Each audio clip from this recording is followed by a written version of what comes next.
Air Canada has announced plans to cut routes from Calgary for the upcoming winter season to balance its broader operation, because it is facing some pretty significant problems. The airline is citing the industry-wide pilot shortage as a critical reason for the routes being cut. Ultimately, while Air Canada is, yes, the latest airline to announce slashes in routes to better aid the remainder of the network and ensure that has some form of stability, they are not the first to cite the ongoing shortage of pilots as the reason for their poor performance or network cuts. While totally not on the level to Air Canada, I immediately think of down here in Australia, Regional Express or Rex, announcing substantial cuts and also their financials being affected by the pilot shortage. Air Canada says that Calgary to Halifax, Ottawa, Los Angeles, Cancun, Honolulu, or Frankfurt will be removed by the end of October.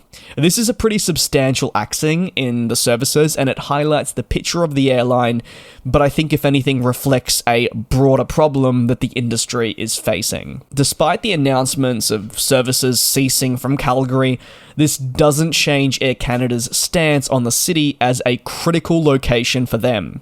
The ongoing difficulties, though, to continue offering a robust product to customers mean that cuts must simply occur. And had maybe a pilot shortage and other issues not existed, well then these routes would have remained in place for the winter season. The effects are significantly impacting the main line because of the regional operations. A spokesperson at Air Canada was able to highlight the shortage of regional pilots means their network is hampered considerably. It also means that there are further strains and pressures on the resources at the mainline operation. This could be related to aircraft or potentially staff or something else in between. During the height of the pandemic, as you may be aware, and if you're watching, you actually may have been someone impacted, airlines were forced to cut their employee base significantly to cope, not just with the loss of demand, but also costs associated with keeping employees on that were not working. And the biggest casualty was experienced workers. This includes pilots. And as travel demand has rebounded quicker than I would say most had initially expected, airlines have been left in a position where they don't have enough employees to cover the roles available. And when considering that in the aviation industry, most roles are safety critical, training someone to fill a part is costly and a very long process.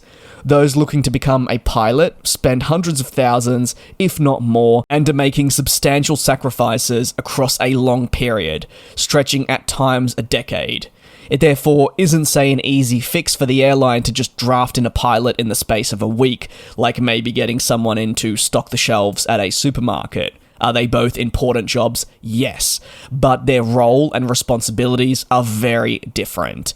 On top of that, when it comes to other roles within the aviation industry, it is notoriously a job that, yes, many people can enjoy, but in terms of benefits and pay, maybe not up there with some other positions. In a cost of living crisis, while someone may want to work in these jobs, they ultimately have to find a pathway that will earn them enough money to survive. You see, it's a very complicated scenario that is ongoing, and why there are so many calls for additional support from airlines and aviation companies to provide a pathway for the next generation of people into this industry. However, Canada's flag carrier, though, faces other struggles that are also seen within the industry, primarily related to obtaining parts and seeing maintenance occur when necessary. The ongoing supply chain struggles mean that carriers globally are really struggling to keep up and ensure that their aircraft are on time and fit to fly in terms of performance, reliability, and maintenance. This can potentially result in groundings if maintenance are missed in the worst case scenario. Take a look at the global engine shortage that we're seeing with Pratt & Whitney and the effects on customers that have been forced to ground A220s, A320neos, and many other aircraft. And if these pressures on supply chains continue, well then you can expect the situation to only continue to worsen. Let me know your thoughts on the Canadian flag carrier, whether it is related to just the routes being cut and your thoughts on the one that will be missing, or potentially the pilot shortage that is impacting the wider industry. Thanks a lot for watching, and I'll see you next time.